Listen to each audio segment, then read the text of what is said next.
mėly kolegos, svečiai, bičiuliai Adamkaus bibliotekos muziejaus, nepaprastai džiaugiuosi ir kartu ir dėkoju renginio partneriams, Lietuvos istorijos institutui, kad pasisiūlė pas mus Adamkaus bibliotekoje daryti šitą renginį. Adamo Michniko knygos tekstų rinktinės Chamai ir angelai pristatymą. Ir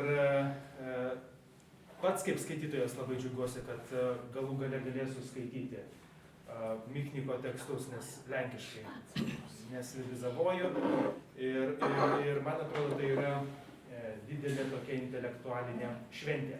Ypač toks sutapimas, kad jinai vyksta ir Sąjūdžio susikūrimo metinių dieną. Specialiai to neplanavome, bet taip išėjo. Adamas Michnikas yra tų laikų žmogus ir ne jis vienas šitą auditoriją yra tų laikų žmogus. Knygos rinktinės sudarytojas Rimvydas Valatka yra čia ir papasakos apie savo darbą ir apie Adamą Michniką. Tomaš Blaščiak, mūsų kolega Vytauto Didžiojo universitete ir Lietuvių išeivijos institute. Ir Andžiai Pukšto, irgi žmogus, kurio pristatinėjau, bet irgi nereikia pristatinėti. Puikiai žinomas Vytauto Didžiojo universiteto profesorius ir pats tikriausiai būsi moderatorius. Nu, būsiu. Dėkoju, kad susirinkote, dėkoju organizatoriams ir eikime tada prie reikalo. Gerai, tai labas vakaras dar kartą visiems. Aš dar priminsiu, ką mes jau čia kuluaruose kalbėjom, kad Adamas Michnikas viešėjo Vytauto Didžiojo universitete bent 2 kartus, kiek aš paskaičiavau. Tai vienas iki be abejo, kai jam buvo suteiktas garbės daktaro vardas. O antra proga irgi buvo ypatinga. Dar su Leonido Donskio pagalba organizavom tada seminarą skirtas Štromui. Ir tada irgi seminaro idėja buvo pakviesti disidentus, Štromo bendraamžininkus. Ir tada buvo, kiek aš atsimenu, Michnikas, buvo Kovaliovas, Volkovas ir Avanasjevas. Jo, ir tai tikrai Adamas žino Vytauto Didžiojo universitetą, žino Kauną. Tarp kitko, aš jį sutikau lėktuve, kai jis skrido į knygų mugę.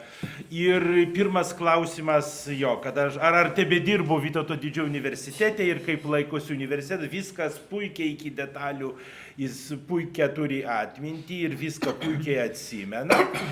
Taigi tikrai didelis džiaugsmas, kad Rimvydui pavyko surinkti straipsnius, kaip sakant, iš įvairių laikotarpių ir po truputėlį Rimvydas, aš manau, mums pristatys. Aš tik noriu atkreipti dėmesį, nes visada, žinokit, lieka pamiršti vertėjai, kiek mano gyvenimo praktika rodo. O vertėjai yra be galo puikus. Tai yra Irena Aleksaitė ir Vytas Dekšnys.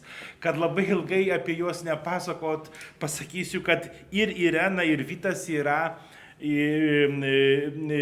išvertė Gombrovičių į lietuvių kalbą. Man tai visada yra rodiklis, jeigu sugebėjo Gombrovičių išleisti, tai jau visą kitą jau išversta, jau visą kitą jau tada nėra sudėtinga versti. Ir nes žinokit, vertimas yra svarbu.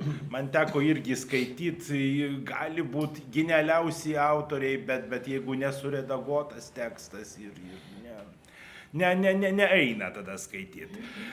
Aš turėjau omeny, kad šiandien Sąjūdžio jubiliejus, bet po togi pagalvojau, vis tiek neapeisim ir Lenkijos rinkimų, ir Lenkijos kunkuliuojančio politinio gyvenimo, ir kad taip jau nepradėt techniškai, kaip Rimvydas rinko tekstus, vis tiek pradedu taip nuo tolo. Man, nes vis tiek tokiuose nedėliuose renginiuose, čiagi ne knygų mugė, tai ir klausimai turi būti nišiniai. Tai man iš tų, žinokit, rinkimų, kur aš nustebau labiausiai, ko nesitikėjau, ir čia Tomašas ir Rimvydas pasakys, ko jie nesitikėjo. Man labiausiai buvau nustebintas pirmo turo rezultatais, kai garsusis antisemitas Grzegorz Braun, tas, kuris demonstratyviai naikino Chanukos žvakidę Lenkijos Respublikos Seime ir kuris visi sakė, nu tai tas idiotas jau kur nors, arba Hamas, kaip čia pagal Michniką, jau niekur jis čia nepateks ir taip toliau. Ir kai jis kandidatavo, maža kas gali, tai sakau, gal parašų nesurinks. Ir vis tiek jis kviečiam čia yra dar vietų, jeigu kas laukia. Čia yra vietų, prašom. Tai žinokit, man vis tiek, lyg ir esu skaitęs apie Lenkų antisemitizmą ir apie antisemitizmą iš viso, vis tiek, kad Braunas surinks kiek? 6%? Bet vis tiek, 6 procentai, tai nemažas visgi skaičius išėjo. Milijonas balsų. Tai man, žinokit, tai po to, kai čia, ko gero, tai yra rodiklis, tai yra lakmusas. Ir po to aš taip pradėjau irgi galvot, kad vis tiek Lenkijos politinė dešinė, pataisyk, jeigu aš klystu, labai irgi, ta kraštutinė dešinė be abejo, visgi reguliariai gazdina Lenkus tais blogais žydais. Orbanas turi irgi, kuom gazdinti, yra Sorošas, bet Lenkijoje, pripažinkim, yra tas pagrindinis žydas, tai yra Michnikas, kuris yra blogas. Tai Lietuvoj net, sakyčiau, nepaisant ir Nemuno aušros, ir Žemaitaičio, ir vis tiek tokio vieno žydo, su kuriuo tu gali gazdinti, kaip ir neturim. O Lenkijoje vis tiek Michnikas tai yra tas, kuris ta dešinioji kraštutinė intelektualinė dešinė gazdina, kad jis visgi yra iki šiol, jis neleido tos transformacijos padaryti iki galo, kad jis yra tas, kuris sėdi ir visą Lenkiją valdo savo tekstais. Tai brolio vaidmuo irgi. Tai aš gal nežinau, ant kiek tai būtų įdomu, man atrodo, kad verta pradėti. Brolis dar ir komunistas. Tai Rimvydai, tai gal pradėkim čia yra apie Jedvabno šokas, ko gero, ko nemėgsta prisiminti Lenkai ir žydai. Tai vis tiek tas antisemitizmo tema, jinai sugrįžo į Lietuvą, sugrįžo dabar per Žemaitaitį, per Nemuno aušrą, bet sugrįžo ir į Lenkiją. Tai nežinau, kaip jūs, ant kiek ta žydiška tematika čia yra atspindi, jeigu taip galima tokį pjūvį padaryti pradžioj. Andriau, aš taip mąstau dabar. Gaila, kad Istorijos institutas nėra tokia turtinga įstaiga ir neišėjo, yra 2 tomai. Antras tomas bus išleistas kitų metų knygų mugėj.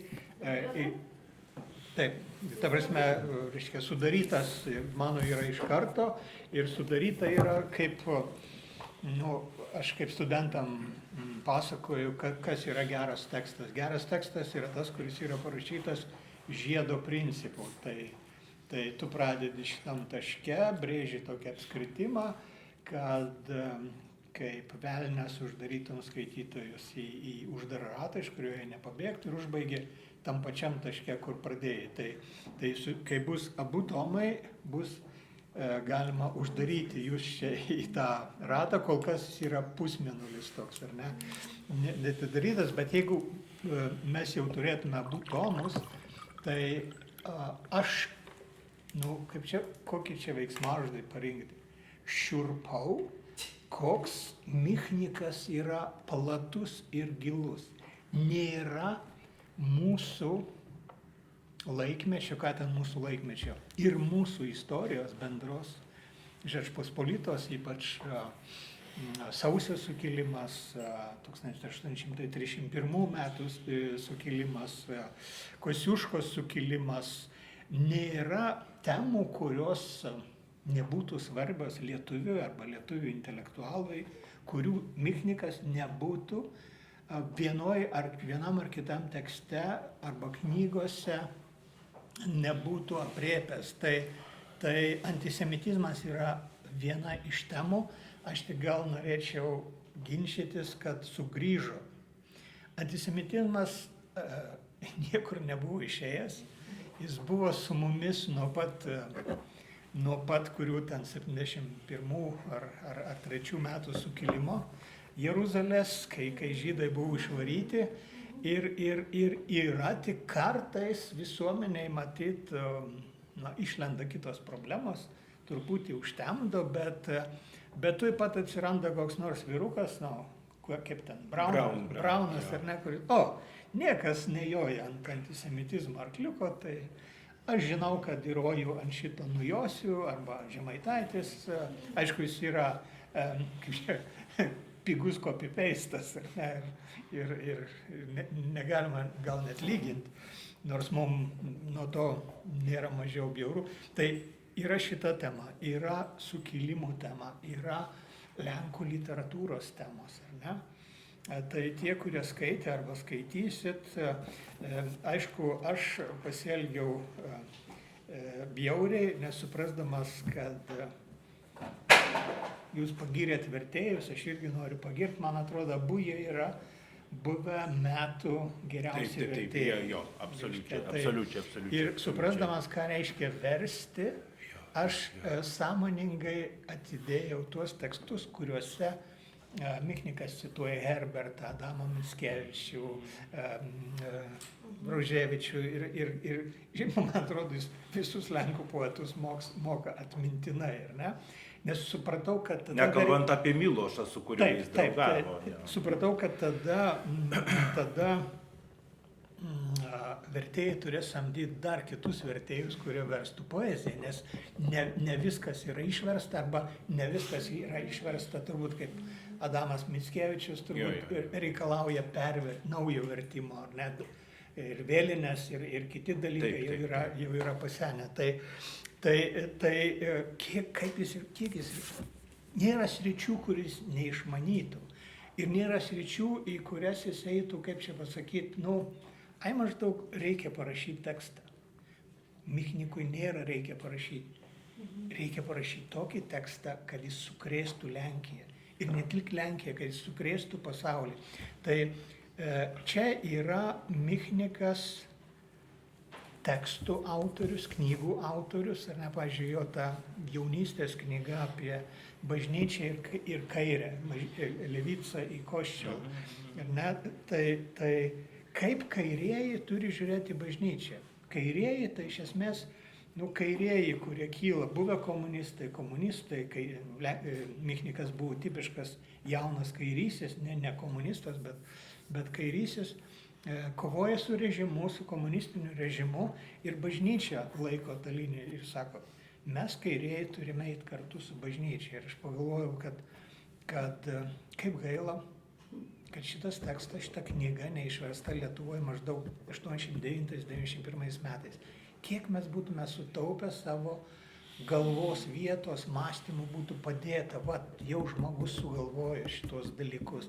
Paskui paseno yra tekstų, kur bus antram tome, kuris tęsia tą mąstymą. Tai kadangi paminėjau, jeigu reiks, sustabdykit mane, kaip čia sugrįž mano entuziazmas tos vasaros, kai aš sėdėjau su maždaug tokio aukščio stirta knygų, ta prasme buvo virš metro. Tiek knygų aš prasivežiau iš Varšuvos ir ir kaip apskritai ta knyga atsirado. Čia yra atsitiktinumų virtinė. Ne todėl, kad aš 92 metais kovo mėnesį Sorošo Maršalo fondų konferencijoje susitikau būtent su jau paminėtais Michniku, Kovaliovu ir Roginskiu, trečias buvo toks disidentas. Bet atsitiktinai buvo tokie. Jolanta Kurska, kuri buvo žmona pirmojo Michniko pavaduotojo Jareko Kurskio gazetoj Vyborčiai, padovanojo man knygą su autografu Rozmovai Vavinjone. Kadangi mano lenkų kalba nėra labai stipri, tai aš atostogom vežuosi tekstus kalbomis, kurių mažiau moku. Ir aš maudausi Viduržemio jūroje, Kretoje ir skaitau Rozmovai Vavinjone. Pokalbiai Avinjone kalbasi Adamas Michnikas ir Bernaras Kušneras. Bernaras Kušneras buvo 1968 Paryžiaus sukilimo vadas, trockistas, lyderis buvo to studentų sukilimo, paskui jis buvo socialistas, buvo Mitterrando vyriausybėje, dabar galvoju, turbūt buvo, kad nesupainiočiau. Jis buvo ir užsienio reikalų ministras, ir sveikatos ministras, paskui buvo ministras dešiniojo Širako vyriausybėje. Ir štai sėdi du diedai, ar ne? Ir graži ponia, baigusi Sorboną ir turinti Sorbonos daktaro diplomą, Jolanta jos puikiai kalbina. Knyga, nebeinu maudytis, negaliu deginti, skaitau. Ir paskambina profesorius Alvydas Nikžentaitis, kuris tuo metu yra Istorijos instituto direktorius. Kažko ten norėjom, mes Ježy Giedroico forume kartu šiek tiek veikiam. Pirmasis žmogus, kuris mane į visuomeninę veiklą įtraukė. Kažkaip tai. Ir aš sakau, Alvydai, o ką nors Michniko, mes sakau, tokia puikiai knyga, taip faina. O ką nors mes lietuviškai turim, Nikžentaitis labai lėtas žmogus, mąstė. Žinai, kad man atrodo nieko. Sakau, kaip čia yra? Mes su juo geriam Varšuvoje, geriam Vilniuje, mes dar ir Zalcburgė geriam, atsakančiai. Ir sakau, o kai išverst, ką nors premiją gavo, reiškia. Garbės daktarą. Garbės daktarą, du universitetai. Du ir Klaipėdą suteikė. Sakau, o paskaityti nieko nėra. Nikžentaitis sako, tikrai blogai. Paskui skambina kitą dieną, sako, bet už iniciatyvą reikia tave nubausti. Sudaryk knygą. Aš irgi, skaitęs Michniko viską, kas buvo Vyborčiai, ten dar kažkur, taip, kuris kalba. Ir aš nuvažiuoju su tuo pačiu Nikžentaičiu, atvarom į Varšuvą, jo pavaduotojo Kurskio kabinete. Kurskis atrenka mum knygas. Tą metrą su viršum, aš galvoju, o lala. Ir čia man vis daugmaž perskaityti reiks, arba bent įvertinti, kas ir kaip. Ir tai buvo mano parduota kitų metų vasara, 22 metų vasara. 3 mėnesius nuo ryto iki vakaro aš skaičiau Michniką. Skaičiau, sudarinėjau, išėjo tiek, sudarinėjau iš sudaryto, išėjo tiek. Nikžentaitis sako, ženklų skaičius yra toks.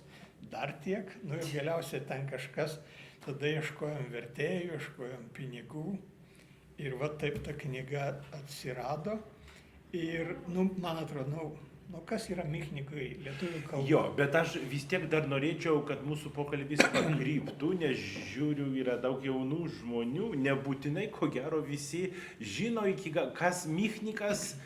Žinoma, galima atidaryti enciklopediją, Wikipediją, angliškai, prancūziškai ir paskaityti, bet vis tiek, kas visų pirma 2 sakiniais, 3 sakiniais, kas yra Michnikas. Vis tiek, ne politikas ir ne akademikas. Ko gero, ką ir kalbėjom, galėjo nueiti dėstyti, nenuėjo dėstyti. Galėjo politikų. Galėjo nueiti, galėjo pretenduoti į... Gal Tomašai, ką Lenkui dabar įsivaizduok, nu, Varšuvoje tai mes kažkokį gal ir piketą turėtum iš karto, kad Vieną sakinį pridėjus, kas yra Michnikas. Michnikas yra ilgiausiai komunistų kalėjime sėdėjęs Lenkas. Jo. Apie 10 ar panašiai metų. Ne vienu kartu, nuo mėnesio, ten 3 iki... Bet išgyveno. Kas Varšuvos Lenkui, arba Krokuvos Lenkui, arba Balstogės Lenkui yra Nei su Michnikas? Varšuva, nei su Krokuva, bet seniai neturiu. tvarkoj. Niekada neturėjau. Jo, jokių bet vis ryšių, tiek neseniai. ir tam vyresniam Lenkui, ir studentui, pavyzdžiui. Tas yra, nuo ko pradėti, nes aš esu iš tos kartos, kuri subrendo jau Michnikui būnant virš 10 metų vienu iš pagrindinių šachermacherių Lenkijos politikoje. Ir šitas, kad pasakyti, kad Michnikas niekada nebuvo politikas, irgi sunku pasakyti, nes vis tiek į pirmą tą kontraktinį seimą jis nuėjo, kaip aš suprantu, jūs būtent Taip. to laiku, kaip politikai. Nu, tai, Jis irgi tam tikras yra signataras, galima sakyti. Taip, galima apskrito sakyti. stalo siela. Jo. Ir iš kitos pusės, ar gal iš tos pačios pusės, labai sunku yra surasti tas 3 sakinius, nes Andžiau paprašai... Kad į Instagramą įdėti. Į TikToką neišeina tiesiog, nes dėl to aš norėjau labai gerbiamų Rimvydo atsakymo į šitą klausimą išgirsti, bet nes man nepavyksta, nes yra Michnikas, kuris yra disidentas, kovotojas iki 89 metų. Yra Michnikas, kuris 89 metais tampa redaktoriumi ir sukuria vieną iš galingiausių dienraščių, už kurio eina visa media pramonė ir taip toliau. Šiek tiek toks Vainauskas, sakykime. Laisvosios Lenkijos Tik didesnis. Jo. milžiniška žiniasklaidos priemonė, kuri realiai formuoja naujosios demokratinės Lenkijos žinių rinką. Ir tai yra labai labai svarbus... O dėl ko jis nekenčiamas Lenkijos? O yra nekenčiamas dešiniosios pusės už... Jis yra kaltinamas kaip vienas iš pagrindinių tuo momentu įtakingiausių žmonių, kuris pristabdė Lenkijos viešosios erdvės ar politinio gyvenimo dekomunizaciją. Ir tai yra tas sutartis. Tai aš jau turiu antrą klausimą. Ta sutartis, kuri labai dažnai yra ir ilgą laiką buvo statoma kaip pavyzdys transformacijos ir perėjimo, kur yra įmanomas dialogas demokratų ir buvusių komunistų ir sukūrimas to perversmo be jokio kraujo ir šitą. Bet... Tai turiu dvi remarkas, dvi pastabas. Atkreipkim dėmesį, kad šiuolaikinė Lenkija neturi savosios kovo 11-osios. Čia yra labai įdomu. Liberalai bandė įteisinti Birželio 4, čia kaip tik neužilga bus jo apskrito stalo, kaip ir naujos eros pradžia, nes Lenkai tik švenčia, turi savo vasario 16, tai yra lapkričio 11. Kas irgi yra pritempta. Daug kas yra pritempta. Tu švenčia gegužės 3, čia yra dar atskiras klausimas, kada surenksim atskirą renginį, bet neturi, neturi signalo iš 89-90, o priežastis ko gero labai paprasta. Nesutaria ypatingai pastarąjį dešimtmetį, ko toliau, to daugiau aistrų, kad Lenkijos dešinė kaltina kairiosius ir liberalus ir tame tarpe ir Michniką, pataisyk, jeigu klystu, kad visgi ta transformacija nebuvo iki galo įgyvendinta, kad per daug padaryta kompromisų, kad per daug komunistų liko, net buvo balsų, kad visiškai kartuvių nebuvo. Demonstracijos nebuvo. Jo, ir taip toliau, ir taip toliau. Ir čia mano antras jau keliauja klausimas, labai populiari yra nuotrauka, kur yra iš gertuvės Michniko, Kiščako ir Jaruzelskio.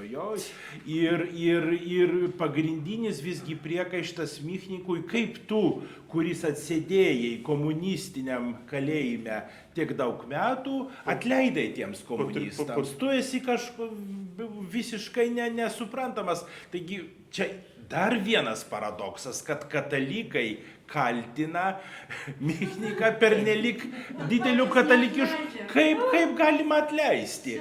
Tai nežinau, tai va dabar jau Rimvydo klausiu, kaip tas atleidimas ir tie komunistai, taigi ta tema irgi pas mus nuolat. Tai va apie gąsdinimą Michnikų, tai va vienas iš tų, kad jis visgi susitaikė su Jaruzelskiu, susitaikė su kitais komunistais.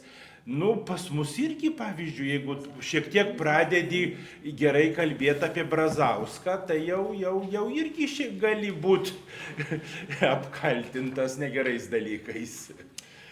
Jo, bet pas mus, kaip pasakyti, pas mus nėra tokio žmogaus, kuris gerai kalbėdamas apie komunistus būtų parašęs laišką, kad ir Gudaičiui Guzevičiui, ar ne, KGB vadui, arba vidaus reikalų bent jau ministrui Lisauskui. Man atrodo, čia pačioj pradžioj prasideda nuo laiško Kiščiakui, ar ne, iš kalėjimo, kuris sako... Kiščiakas tai yra žiauriausias vidaus reikalų ministras socialistinės laikais. Nežiauriausias. Vienas iš žiauriausias. Stalinizmo laikais. Diktatūros įvedimą 81 metais ir taip toliau. Tai aš pasakysiu, kad sudarinėdamas tą knygą ir dėdamas tuos tekstus apie būtinybę ir gebėjimą atleisti savo priešams, tai aš pats skaičiau, švelninau savo pažiūras. Ir Nikžentaitis, kuris tuo metu vyko ginčas dėl skulptūrų ant Žaliojo tilto, tai Nikžentaitis sako, tu matai ir tu vis tiek įdėjai tokį Michniką. Sakau, man toks Michnikas irgi patinka. Gal aš ne visai iki jo priejau, bet sakau, tik toks žmogus ir gali drąsiai sakyti apie atleidimą. Bet to jis nėra vienintelis. Man teko, rašant knygą apie Lenkiją, daryti interviu su Lechu Valensa ir aš ten kažkaip, kaip ruošiesi, turi valandą su prezidentu, prisigalvoju visokių keistų klausimų ir ten klausiu, ponia Valensa, kas jums yra didžiausi didvyriai Lenkijos istorijoje? Jis taip. Jaki tam bohaterai, kokie ten didvyriai, lakstė su šautuvu, ką aš anūkui pasakysiu, lakstė su šautuvu ir žmonės šaudo. Baigti reikia su tuo kraujo praleijimu, kitaip sakant, jis neformuluoja taip kaip Michnikas, bet jis pasako tą patį. Baigti reikia su šituo, pabaigti, mes ir pabaigėm. Vat ta prasme, tai buvo, kaip čia pasakyti, tos kartos žmonių, kurie kovoja su nesvietišku režimu, sėdėjo kalėjimuose, dalis tų žmonių ir nužudyta buvo, ne tik Popeluška, vien per gruodžio, reiškia, šitą Jaruzelskio perversmą, tai, man atrodo, iki 800 aukų buvo ten iš viso. Tai tik tie žmonės gali kalbėti apie atlaidumą, ar ne?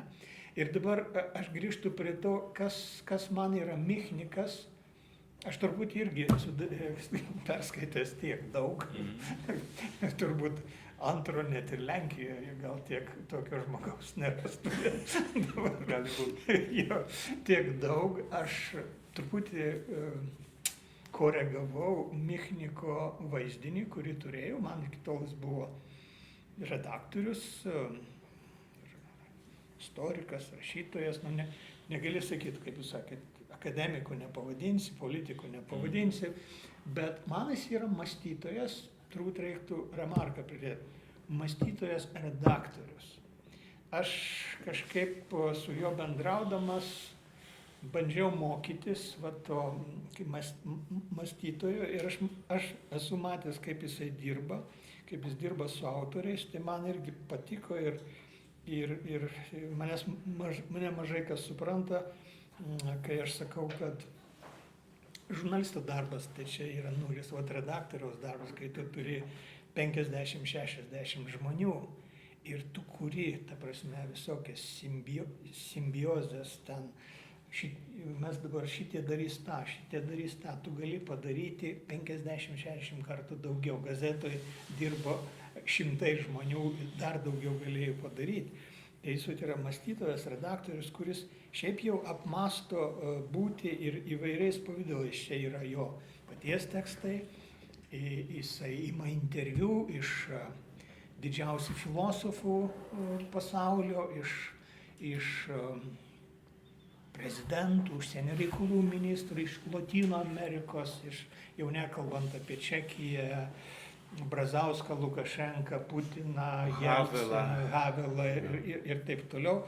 Tai ta prasme yra škicai, kuris reaguoja į momentus, ar ne, yra tokie apmąstymai, sukilimai, ar ne, sukilimas arba ten Kolokovskis, kas toks buvo.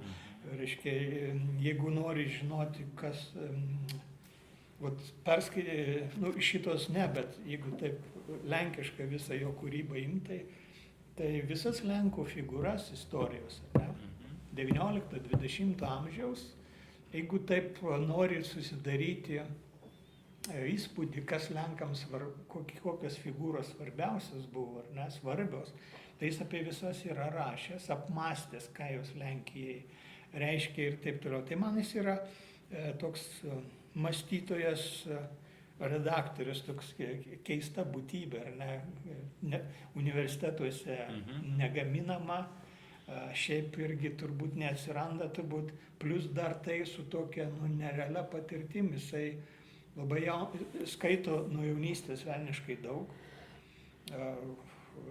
Aš turbūt neskaitau, kokį 100 kartų mažiau už jį perskaitęs esu, skaito nerealiai daug, labai greitai pagauna, žiūri ir taip toliau, tai viskas į jį subėga.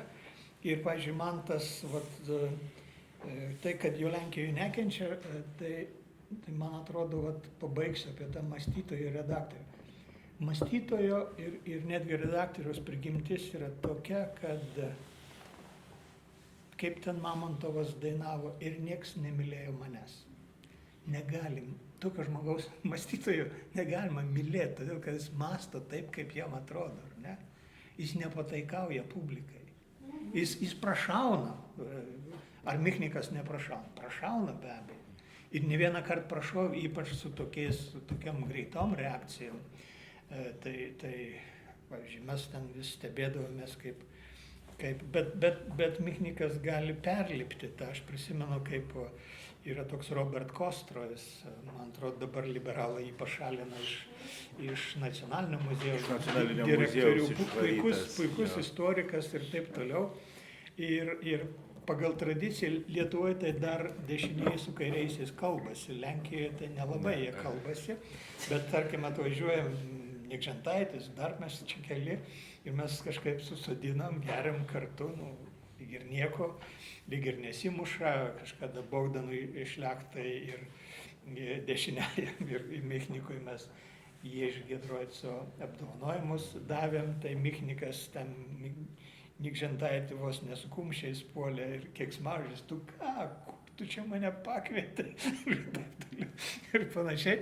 Tai, bet ateini Žentaitis sako, Robertas Kostro padarė gerą darbą. Tu žiūrėk, koks muziejus, kokia ten ekspozicija ir taip toliau. Michnikas sako, duosim gazetą Viborčiai puslapį. Nu ir jie parašė 2 puslapius ir Robertas už galvos griebė, sakė, tai dabar mane mūsiškiai išmes iš darbo. Tai žodžiu, mąstytojo, tikro mąstytojo gali mylėti, nežinau, kiek ten Sokratą ar Platoną mylėjo, mokiniai, kurie ir taip, ar mylėjo, ar šiaip valkiojasi paskui jį. Tai mąstytojo negalima mylėti, redaktoriaus irgi. Jeigu redaktorių myli, tai yra, kaip čia pasakyti, tai tu gamini absoliutų šlamštą, tu apie valstybę negalvoji, apie tautos ateitį negalvoji ir net apie save negalvoji. Tokio žmogaus visuomenė turi nekęsti arba pirštais badyti, nepriklausomai kaip bado, pamiršta, pavyzdžiui, mes tokios figūros neturim, ar ne? Aš dar turiu klausimą Tomai, o koks yra Michniko pasaulio matymas? Kiek aš žinau, čia gal neatskleisiu irgi didelės paslapties, Michnikas neskaito angliškai, nevaldo anglų kalbos, jis vis tiek yra 60-ųjų, 70-ųjų praeito amžiaus kūdikis, jis yra frankofonas, jis skaito labai daug prancūziškai, skaito rusiškai, bent jis taip deklaruoja, kad prancūzų ir rusų kalbos yra tos 2 pagrindinės jo kalbos. Koks yra Michniko pasaulio matymas, kaip jis mato Europą? Dėl Rusijos, ko gero, tai būtų atskiras klausimas. Kiek žinau, Viborča kritikuoja reguliariai Izraelį, už ką jis irgi gauna per galvą reguliariai, kaip dienraštis, kuriam vėlgi pirmininkauja, kurį redaguoja žydas, nuolat kritikuoja Izraelį ir čia tokių kontroversijų yra labai daug. Kaip, jeigu įmanoma čia įrėminti į 5 sakinius, koks yra Michniko pasaulio matymas? Aš irgi čia labai sudėtingai tokį labai platų klausimą atsakyti 5 sakiniais, nes Viborča, kaip vėl galiu grįžti į tos 90-osius ar 2000-osius, buvo iš tikrųjų reprezentavo tą liberalią Lenkijos pusę, tikrai matė bendrą Europą kaip tikslą Lenkijai. Ir Viborča, jei kalbam apie tą priemonę, kur galima sakyti redaktorių, yra visada labai aktualiai duoda balsą kitiems. Jei kalbam apie plačią Europą, aišku, gal nekalbėsim apie kitų pažiūrių žmonės, bet visada stengiasi pritraukti į Lenkiją intelektualus ne tik iš mainstreamo, bet ir iš mažesnių šalių. Tai, todėl čia tas vidurio rytų Europos irgi ko gero konceptas. Taip. Bet ir Lotynų Amerikos filosofai, rašytojai sukasi, pats kalba su jais, spausdina juos. Bet žiūrėkit, dar kad mums nenuplauktų vis tiek ULB, tai yra Ukraina, Lietuva, Baltarusija, vis tiek yra ta tradicija einanti iš Giedroico, kurį lyg ir Lenkai neša ant rankų ir dabar, kai Davrockis sako, kad jis jau taip stipriai nerems Ukrainos, tai kaip neši tą indą, neši jis po to tampa per sunkus ir numeti tą indą. Tai Bet vis tiek Michnikas yra labai nuoseklus šiuo atžvilgiu dėl ULB. Ir Lietuvoje, ko gero, vyresniai kartai jis yra žinomas visų pirma dėl jo pozicijos 89-90-91 metais. Jis čia buvo iškart po sausio 13 ir Vyborčą nušvitė sausio 13 tragediją. Bet jis vienas iš tų, kurie sakė 89 ir 90, kai Lenkija ji nebuvo tarp pirmų šalių, kurie pripažino Lietuvos nepriklausomybę, bet jis buvo tarp tų kaip Kasandra, kuris sakė, kaip tai Lenkija nepripažįsta po kovo 11 Lietuvos nepriklausomybės. Tai yra kažkas nesuprantamo vyksta. Tai vat nuolat dėl Ukrainos, nuolat dėl Baltarusijos, lyg ir tokie, paprasti dalykai, bet mes matom, kad vis tiek tas ir Lenkijoje, ir dalinai, ir Lietuvoje, tas indas ULB, tos abiejų tautų respublikos ta tradicija, apie ką rašė Giedroicas ir Santara Šviesa irgi diskutuoja apie tai. Ko gero, Michnikas yra nuoseklus jau nuo to laiko, kai sėdėjo kalėjime, nes ten vis tiek opozicionieriai ne tik turėjo reikalavimų komunistiniai valdžiai dėl vidaus politikoje, bet buvo irgi formuojama ir tos būsimos Europos be geležinės uždangos irgi vizija. Tai gal ta Giedroicas, ULB ir Michnikas dar. Tai labai gaila, kad norėjau į šitas dvi knygas įdėti ir savo interviu su Michniku. 2,5 valandos kalbėjom su juo apie Ježį Giedroicą. Ir įrašinėjo gazetos Vyborča žmonės ir galiausiai tai, ką gavau, pasirodė, niekas neįsirašė. Atkartoti tokio pokalbio nebeįmanoma, bet 3,9 šiuo atveju, pigiau kainuotų.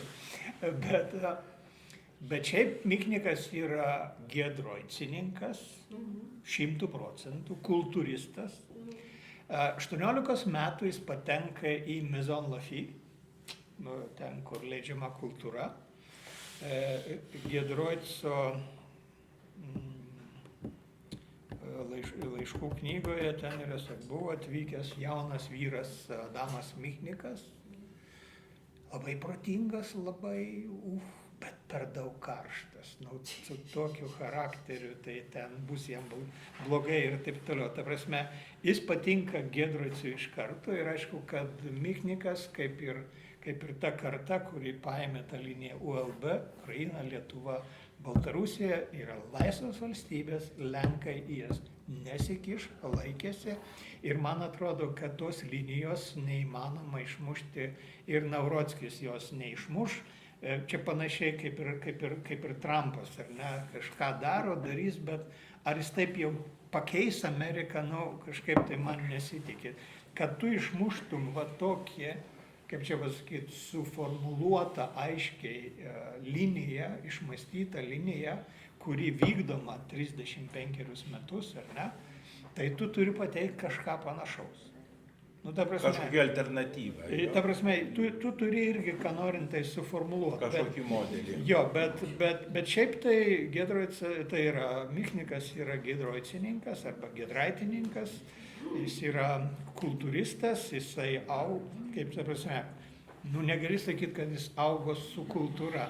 Jis ir kultūra buvo sulipę kaip ir daug kitų tos kartos žmonių, tiek pačioje Lenkijoje, tiek emigracija, aišku, jų nebuvo daug. Aš apskritai, dar prisiminiau tokį dalyką, kaip Michnikas formuluodavo, kaip čia pasakyti, kaip Michnikas gali formuluoti išeigos. 2004 metai, čia mes Adamkaus vietoje esam, buvo mėnuo po po Pakso apkaltos, vadinasi, praėjo 21 metai. Ir konferencijai kažkokį žiūriu, Adamas irgi yra. Nu, aš prišokau prie jo ir pradėjau dėstyti savo tuo metu sugalvotą irgi išmąstytą teoriją. Buvau ją išdėstęs Egidijui Aleksandravičiui profesoriui. Nu, tas linksėjo galvo jo, sakiau, gerai, čia gera teorija. Dabar ta teorija juokingai vysto Kasčiūnas, nu, ta prasme, kad nugalėtume tokias figūras kaip Paksą, reikia sveiko nacionalizmo. Taip, mašiau, nu, ta prasme, nu, maždaug panašiai Českovskis turbūt dabar darė tokį švelnesnį pisą sugalvoti, ar ne? Žlugo ir, nu, galvoju, reikia kitam mąstytojui pasidalinti, ką aš išmąsčiau, kad pagirtų, ar ne. Miknikas į mane pažiūrėjo, tada aš dar lenkiškai visai nekalbėjau, rusiškai mikčiodamas sako, Ремвидас, здоровый националист – это как здоровый сифилитик. Sveikas nacionalistas, kaip sveikas sifilitikas. Supratau, daugiau tos teorijos aš nevyščiau ir visi vystantis man atrodo biškiu dabar trenkti. Tai vat apie mąstytoją. Bet šiaip taip, jis yra ULB linijos ne tik, kaip čia pasakyti, nu, toks, ne tik tos linijos žmogus, bet ir laikėsi net. Buvo, kai Tomaševskį pradėjo Valdemaras lakstyti su Stemška, su ta, kaip ten, Kolorado juostele. Tai Michnikas šiaip, nu, Lietuvos Lenkų klausimų jisai labai ilgai mąstė kaip Lenkas ir kaip Lenkijos valdžia, ar ne, kad labai su nepasitikėjimu žiūrėjo į lietuvius, nes mes tiek ta didžioji tauta esam čia. Ar ne, ir mes kažkaip atsėdėjom ir pradėjom aiškintis, kad žiūrėk, nu, bet jis laksto su Georgijaus juostele, nu, tas, nu, nei vienas, nei du čia. Čia yra prieš Lenkiją jau, ne tik tai, prieš Lenkijos istoriją, prieš Lenkų armijos Krajovos atminimą ir taip toliau. Ir jis klausėsi po kokių 3 valandų, sako, parašyk, duodu puslapį. Taip, rašiau Tomaševskio portretą, nupiešiau ir tikrai išėjo gazetoje Borčiai, turiu kažkur tai pasidėjęs. Jisai, reiškia, net ir praktiškai, veikdamas praktiškai, jis pažiūros daug kur koregavosi. Sakyčiau, taip labiau prolietuviškų tapo, bet kita vertus, Mažvydo bibliotekoje mes buvom surengę tokį rečitalį Michniko, kuris skaitė viešą paskaitą apie Pilsudskį. Nu, jau lietuviam turbūt baisesnio Lenko kaip Michnikas, ar ne, yra tuo Sorošu Lenkijoje, ar ne, tai jau Lietuvoje Pilsudskis, nu, jau yra baisiausia figūra. Ir buvo apie 200 žmonių ir pasakyčiau, kad visi buvo laimingi, visiems patiko, nes ir šiaip jis, nu, kaip čia pasakyti, jis Pilsudskį labiau pristatė akademiškai, ta prasme. Nu, jaunimo jau nebe, Pilsudskis nebėra papais. Nu, ten, kaip čia pasakyti, jaunimas surasti tokiose auditorijose kartais reikia žigurėlio kokio tai. Ten buvo ta karta, kuri dar šoblę traukė iš mašinų. Tai va, tiek maždaug. Tai žiūrėkit, mano akademinis įprotis po 45 minučių, po 50 minučių, mano akademinis įprotis sako, sufleruoja, kad jau laikas klausimams, kad jau kita pusė turi pasisakyti. Tai labai kviečiam užduot klausimus, pastabas, ką mes dar galim pakomentuoti, ką mes galim. Prašau. Aš pažiūrėjau tą dalį, knygos aš nesu perskaitęs, bet su Adamu 4 susitikimuose subuvęs.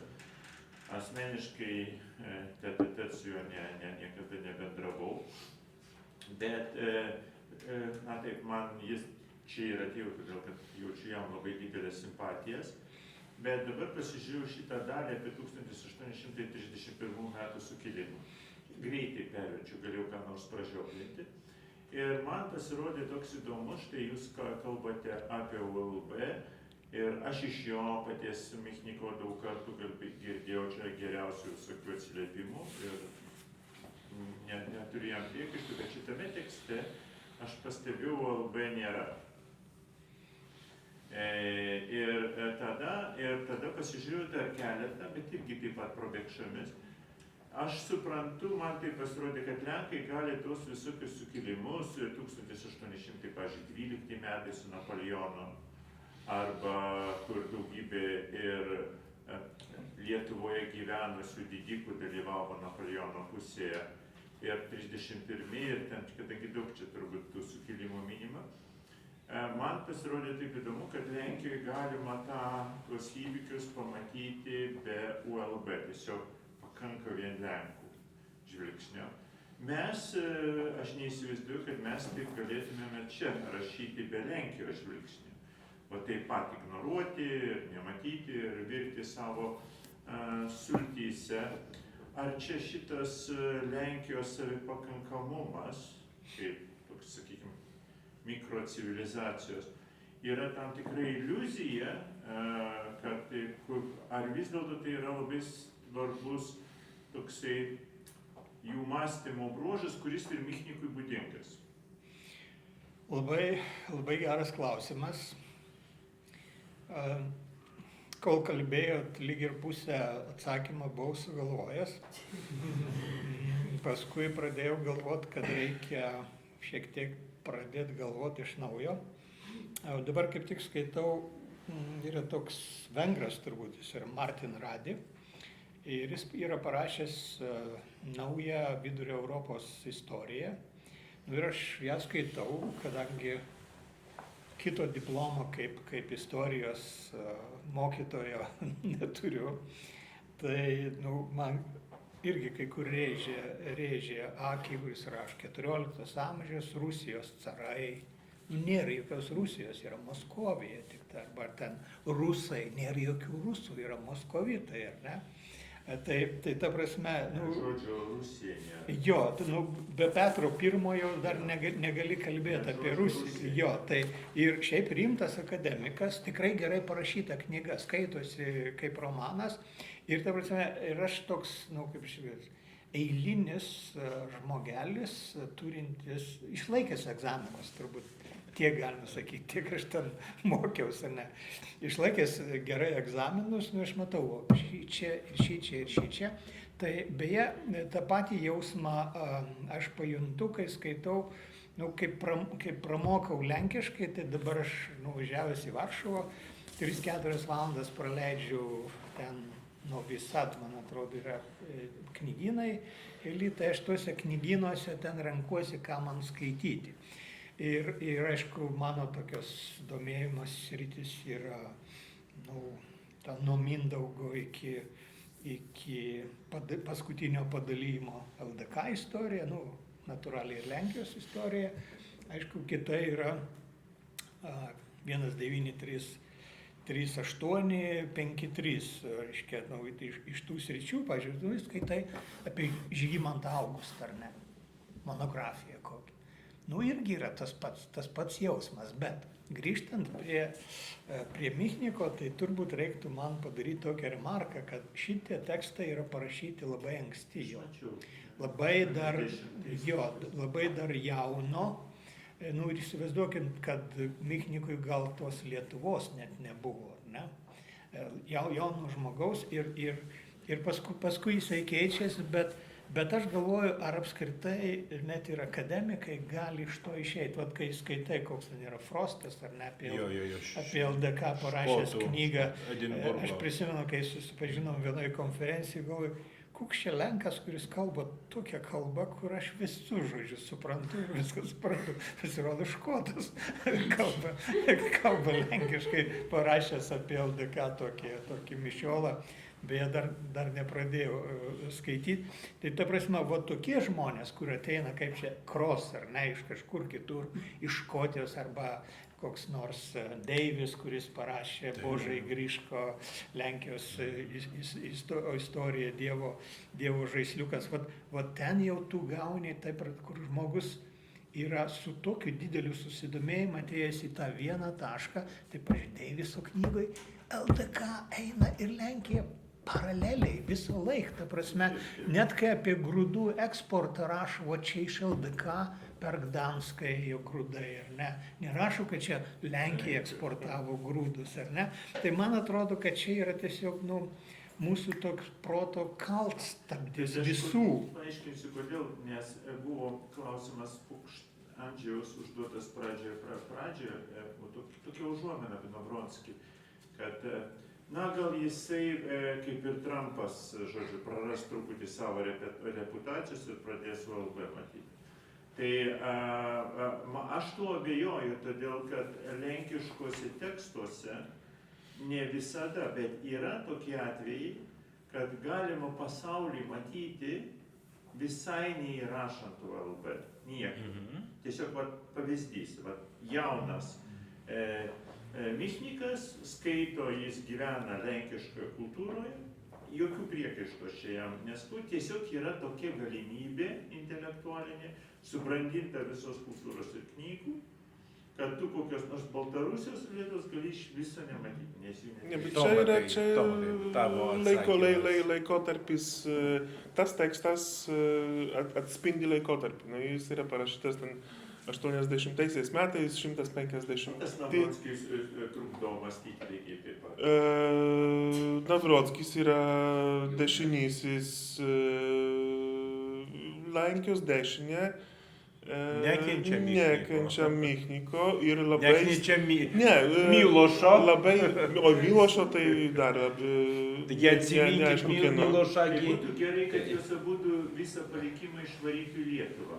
Su Milošu dar sulauksim. Taigi atsiminkit, kad Milošo negalėjo palaidot ramiai, negalėjo surasti vietos. Ir čia, kiek metų praėjo ir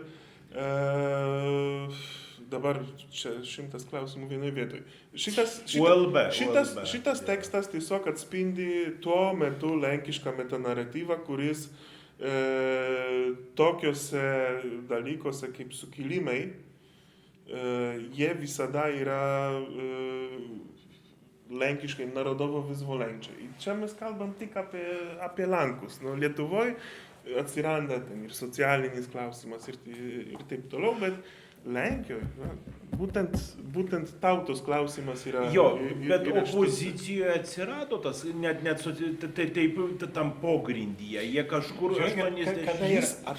Apskritai ULB ateina, sakykime, jau su arti apskrito stalo, apskritas stalas ir nauja vyriausybė, nes Telmakovskiai visi ten, ateina, jiem reikia pradėti daryti politiką.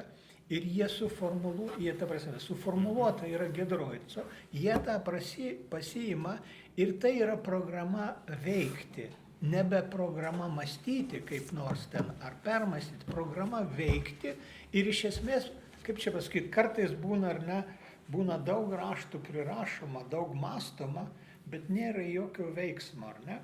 Tai šiuo atveju VLB turbūt yra rašė ten kultūrą per kultūrą pats Giedroicas ir kiti formulavo tai, suformuluota, čia žiūri, čia yra mūsų programinis veikimas, padarėm, pripažinom Vilnių Lietuvą ir kada ten jau Valencija 94 su Brazausku susitinka ir pasirašo ten kai kuriuos dalykus po 29 metų Lietuva įvykdė dėl W, pavyzdžiui, ir ne. Tai, ta prasme, ir tas turbūt yra pamirštama ir gali būti, kad, ta prasme, sąmoniai, tas žaibas nebeužsifiksuoja niekur. Nežinau, reiktų daugiau skaityti. Dar kitas dalykas, kad kultūra tai yra tik vienas, aišku, įtakingas, bet tik vienas taškas Lenkų emigracijoje, kuri, tarkim, Londono apylinkės buvo visiškai, net ne taip, kad nepripažinta, bet jūs paminėjote svarbų dalyką, bet aš nežinau, ar Adamas kur nors tą klausimą Pilsudskio Lietuvoje klausimą, ar Adamas Michnikas nagrinėjo? Išskyrus tą susitikimą su auditorija, kur galėjo ateiti kas nors, Bijau pameluoti, nes negaliu pasakyti, kad aš visą tą metrą perskaičiau nuo A iki Z kiekvieno teksto. Ta prasme, kai kuriuos skaičiau, maždaug paskaitai, tarkim, 10 puslapių ir supranti, kad jau visai nebetinka arba yra geresnių tekstų ta tematika. Gali būti, kad aš kur nors pražiopsojau, ne? Gali būti, kad Kurskis, duodamas tas knygas, kokią nors pamiršo man įteikti. Tai negaliu teikti taip, bet taip logiškai galvojant, nuo jūsų užduoto klausimo, tai manau, kad ir nebuvo, nes iš tiesų sunku įsivaizduoti, kad Michnikas mąstytų už mus, ar ne?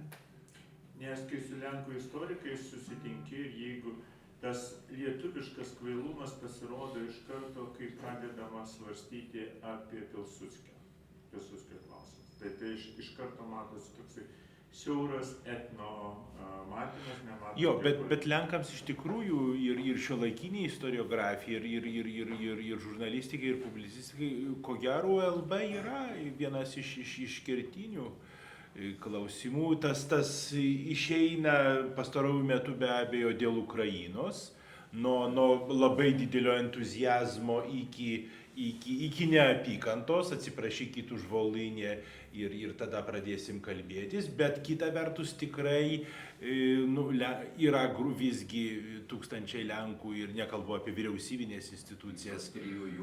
Jo, visgi pagalba Ukrainai buvo didžiulė, ypatingai 22 metų, kai tik prasidėjo agresija, tai yra didžiulė. Tikėkimės, kad tai nebus būtuoju laiku. Jo, ir tas pats ir dėl Baltarusijos. Dėl Baltarusijos tada buvo tikrai ta banga labai didelė. Yra buvom neseniai pasikvietę į Vilniuje Zbigniew Parafenovič, kuris parašė po pirmo pusmečio karo Polska na vojnę knygą. Ta knyga kaip yra žurnalistinė, bet joje kalba aukšti pareigūnai tiek iš prezidentūros, tiek iš Urmo, tiek iš kariuomenės, tiek iš žvalgybos ir pabaigoje prieinama išvados, kad Lenkija iš šito karo nieko negavo, ji vėl liko nuošaly. Tokia išvada. Ne jis pats formuluoja, bet pašnekovai, diplomatai, kariškiai, politikai formuluoja tokią. Ir Lenkai reaguoja, kaip sakant, labai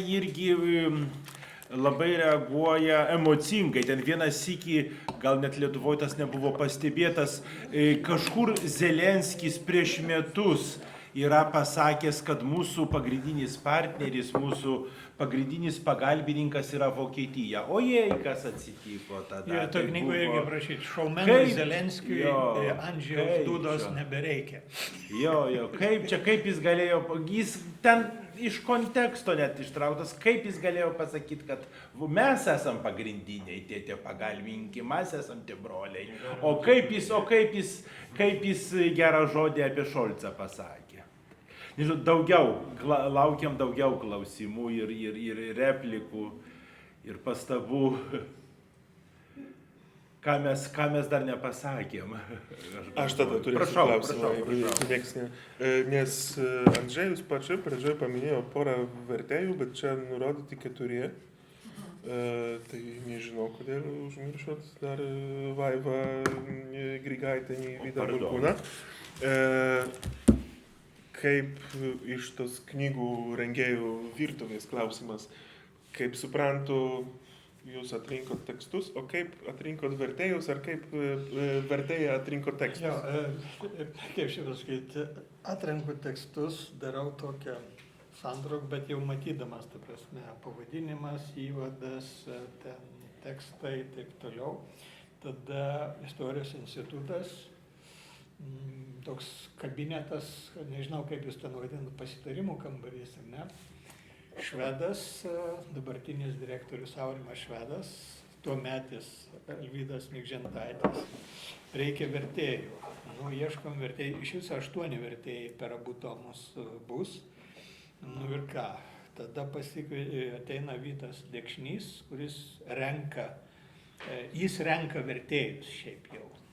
Mes jau pasitikim, jis renka vertėjus.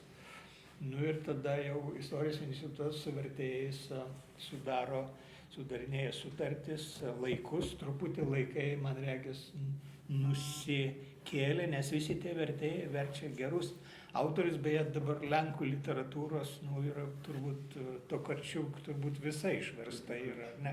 Ir ne tik tai, ir Mišlyvski, ir kiti reti tokie autoriai, mažiau žinomi, tai jie visi verčia, tai biškis stūmėsi, ta knyga turėjo truputį anksčiau pasidaryti. Ir aišku, tas momentas, kai aš ten sėdžiu atspausdinęs tuos lapelius kitiem, man dar atrodo, kad čia neįmanoma. Net man atrodo, man prieš lapkričio mėnesį dar atrodė, kad tai yra sunkiai įgyvendinama, nes pinigų nėra. Aš beje šitą darbą dariau, kaip čia pasakyti, kartais reikia ir Lietuvai dirbti, ar ne, visiškai už nulį pinigų, bet aišku, vertėjai, tai jiegi tik iš to gyvena ir nėra tai labai dideli pinigai. Tai vat kažkaip tai judėjo, tai čia išėjo kaip iš, aš jau vos ne kiekvieną dieną cituoju tą Evangeliją pagal Joną, kur pirma buvo žodis, tas žodis buvo pas Dievą ir žodis buvo Dievas. Ir ne? Tai žodžiu, taip labai taip, iš vienos pusės atrodo lengvai, nes nebuvo jokių daug posėdžių, gal 2, nebuvo ten kažkokių tai. O tai dabar dar praktiniais klausimas visiškai pabaigai, tai kada antro tomo laukti? Tai aš spėju, kad prieš knygų mugę turėtų būti kita knygų mugė. Tai va tik tai, jo, tai šiaip aišku būtų gražiau čia kokį nors, kaip ten dar, įdėkliuką ar ne, 2 tomai, bibliotekai gražiai atrodo. Tai vis tiek čia pristatysit paskui tą antrą tomą. Jo. O antrą tomo pavadinimas jau yra? Pavadinimas yra tas pats. Liks tas pats. Tas pats, tik tai bus. Tai jau kviesi Michniką patį į Kauną. Nu ir Tomą.